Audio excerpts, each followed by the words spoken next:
بصوا بقى فيديو النهارده جايبه لكم كل نواقص السوق اللي كلكم بتدوروا عليه. ولو انت العنايه بالجسم بالنسبه لك مش مجرد رفاهيه وروتين يومي بالنسبه لك، يبقى اكيد هتحتاجي الفيديو ده. تعالوا بقى اما اقول لكم انا جايبه لكم ايه النهارده.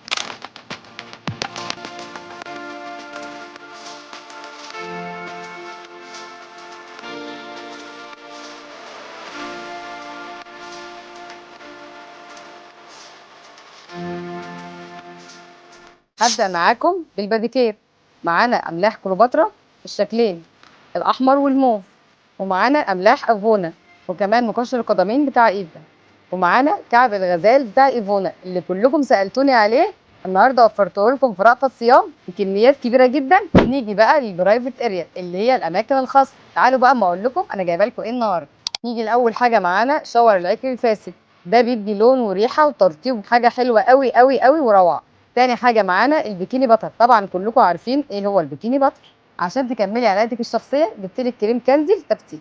نيجي بقى للسكرابات، مش جايبه لكم نوع واحد ولا اتنين، انا جايبه لكم النهارده ايفا، تاني نوع ستاركي، والتالت بايو سوفت.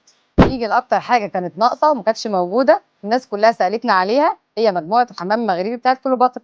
المجموعه دي بقى مكونه من ايه؟ معانا الصابون والطن والليفه وصابونه الشاور. طبعا بعد ما تخلصي الحمام بتاعك مش هتنسي الترطيب، جبت لك ايفا بكل روايحها واشكالها. طبعا مش محتاجه اقول لكم ان النواقص كلها مش هتلاقوها غير في رأفت صيام.